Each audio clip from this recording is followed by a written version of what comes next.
Marathon runner Phil Shin came up with the idea for a donut run, 6 a.m. every Friday. Friends getting together for a workout. I've always been a generally healthy person.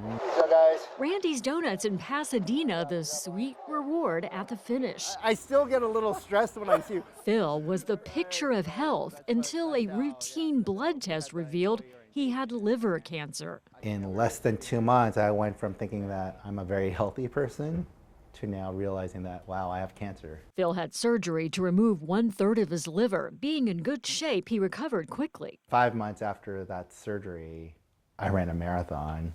And not only did I run a marathon, I finally qualified for the Boston Marathon. Then, from the highest of the highs to the lowest of the lows. I got a diagnosis from my surgeon indicating that the cancer had come back in the liver. Surgery was no longer an option. He would need a liver transplant from a living donor. My family and I crafted an email to push out to all of our friends, family. Even his colleagues at Southern California Edison.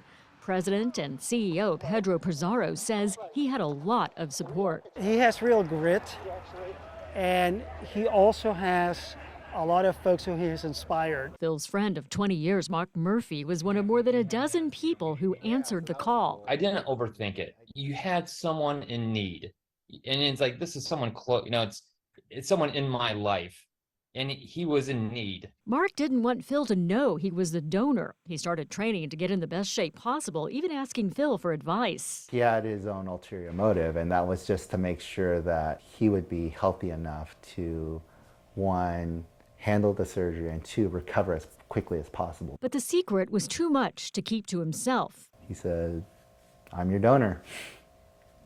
And 3 weeks after that, we had our transplant. Mark's words to a nurse before the operation will be something Phil never forgets. I'm not here to donate my liver. He says, look, I'm here to save the life of my friend, Phil. And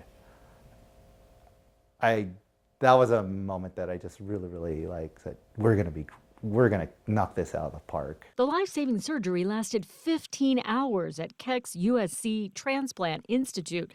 Worth every minute because Phil was eventually able to run the Boston Marathon.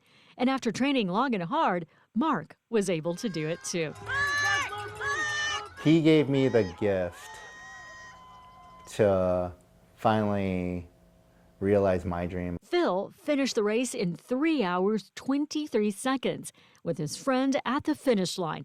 All the emotion came pouring out. To be able to see him at the end and give him a big hug, that was just amazing. That was very emotional. If we can get more people like myself who walk these same steps or run these same miles, then others will start thinking, hey, that's possible for me too. He is constantly inspiring everyone to live each day better than the day before.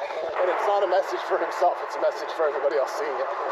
Keep going. He has that aura. He has that smile about you. It's like, it was just, yeah, you just start to cry. Mark is a significant part of my life. And I'm not talking about his liver, because liver, obviously that's how we're joined. But I would say spiritually and emotionally, we're connected. Life Connected, transforming lives one story at a time.